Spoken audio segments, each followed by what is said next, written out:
छत्तीसगढ़ में राज्य सूचना आयोग की एक बड़ी लापरवाही जो है सामने आई है। राज्य सूचना आयोग ने पेशी के पहले ही अपील करने वाले व्यक्ति को अनुपस्थित दिखा दिया। जिस अपीलकर्ता को अनुपस्थित दिखाया गया उसकी उम्र 71 वर्ष है। अब पेशी की अगली तारीख 8 अप्रैल 2026 दे दी गई। वहीं पूरे मामले को लेकर हमारे संवाददाता ने अपीलकर्ता से बातचीत की है।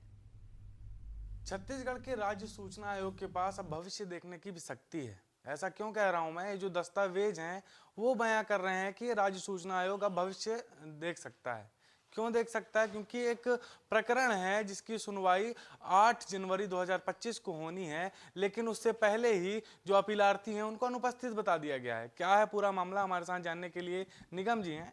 सर, ये पूरा मामला क्या है आखिर, और ये कैसे उठा? क्या मामले को लेकर आपने अपील की थी? सर, ऐसा था कि फरवरी 2025 में हमने उच्च शिक्षा विभाग से जानकारी मांगी थी।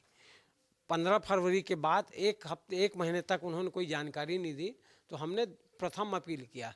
उसके बाद भी जानकारी नहीं दी, फिर हमने द्वितीय अपील आयोग को किया, और आयोग में भी लगातार पेशी परदेशी होते जा रही है। और हर बार 4 बार आयोग ने जब पेशी दे दिया, उसके बावजूद भी वो अपना न तो तथ्य प्रस्तुत रख पाए, न अपने आप को बेगुनाह साबित कर पाए। सर, आपने किस डेट को अपील की थी? एक बार डेट बता देंगे तो?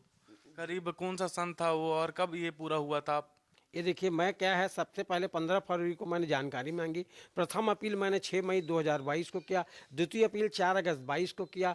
इसका प्रकरण क्रमांक है A/3388/2022। इसकी प्रथम सुनवाई 11 जनवरी 2023 को हुई। द्वितीय सुनवाई 6 अप्रैल 23 को हुई। तृतीय सुनवाई 13 अप्रैल 23 को हुई। चतुर्थ सुनवाई 16 नवंबर को हुई। इन सभी में दोनों पक्ष उपस्थित थे, किंतु 4 बार सुनवाई के बाद भी प्रतिपक्ष को पूरी जानकारी के अभाव में 5वीं सुनवाई 20 जनवरी 2024 को की गई, जिसमें उस शिक्षा विभाग के प्रतिनिधि अनुपस्थित रहे। तो उनके अनुपस्थिति को अपने वेबसाइट में हो दर्शा भी नहीं रहे हैं कि वो दूसरे, और उनको बार बार उनको अवसर दिया जा रहा है।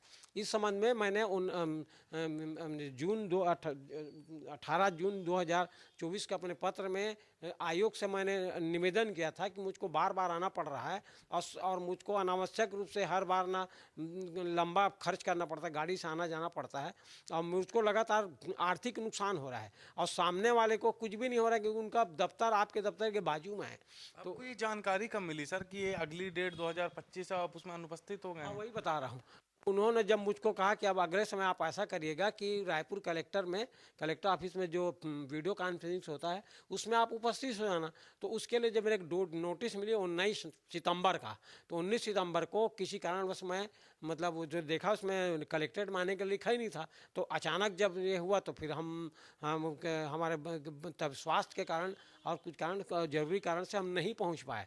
तो हमने ये जानने की कोशिश किया कि 19 सितंबर को डेट में क्या हुआ है, क्योंकि ये तो पेशी को और पेशी दे रहे हैं, जबकि कोरोना काल के है उदाहरण, उसमें बिना अवसर दिए सामने जन सुनवाई अधिकारी की त्रुटि को उसको 25,000 जुर्माना कर दिया गया। यहाँ 6 सुनवाई होने के बाद भी क्या, तो हमने उसको पता किया, तो उनके वेबसाइट में देख के हम दंग रह गए। उसमें ये बताया जा रहा है कि 8 जनवरी 2025 को पेशी में अनुपस्थित था, तो मैं तो आप 2025 तो आया नहीं है, और अगला सुनवाई उन्होंने 8 अप्रैल 2026 किया। तो 8 अप्रैल 2026 को तो हम 72 साल से अधिक हो जाएंगे। तो ये जाइए 2022 का जो सूचना नहीं है उसका 2026 तक भी आयोग क्या निर्णय नहीं करने की मानसिकता बना के रखी है। आपको क्या लगता है किसी अधिकारी को बचाने का प्रयास किया जा रहा है क्या इसके माध्यम से? और एक सवाल और है इसके साथ कि क्या पहले इस प्रकार के प्रकरण में किस प्रकार की कार्रवाई हुई, इसकी जानकारी भी दे पाए आप तो? जी, इसके पहले ना कोरोना पीरियड में एक नहीं सैकड़ों हैं। कोई अग्रवाल साहब थे, और वो थे तुम्हारे क्या बोलते हैं ये, और कई भी, किसी के नाम लेना ठीक नहीं है। सूचना आयुक्त थे, क्या नाम अपने, अब ये जो नवभारत प्रेस में जो थे उसके प्रबंधक थे, ये अभी नाम देख के बता पाऊँगा, कई लोग हैं। तो कोरोना पीरियड में जब लोगों का आना जाना भी मुश्किल हो रहा था, उपस्थिति भी मुश्किल, तो ऐसे पीरियड में भी जब वो बिना सुनवाई के 25-25 हज़ार रुपये उन लोग को जुर्माना हुआ है। ये प्रकरण हमने आयोग के सामने रखा है कि फलाने प्रकरण में बिना सुनवाई के 25,000 दे दिए, आप इनको लगातार क्यों ऐसा दे रहे हैं? तो ये ही समझ से बाहर है कि आयोग उन दोषी अधिकारी कर्मचारी को क्यों बचाना चाह रही है। और मेरे लिए तो आप वो जो सूचना है वो अब निरर्थक हो गई, क्योंकि समय पर कोई सूचना अगर नहीं मिलेगा, समय पर कोई न्याय नहीं मिला, तो उस न्याय का कोई औचित्य नहीं है। देखिए, हमारे साथ थे कृष्ण कुमार निगम, जिन्होंने एक अपील की थी राज्य सूचना आयोग में, जिसका प्रकरण 2022 से चल रहा था, लेकिन अब तक उनको न्याय नहीं मिल पाया है। बड़ा सवाल उठता है कि एक तरफ पारदर्शिता की बात कही जाती है कि सरकारी कामकाजों में पारदर्शिता लाई जाएगी, लेकिन दूसरी तरफ इस प्रकार के कृत्य भी देखने को मिलते हैं।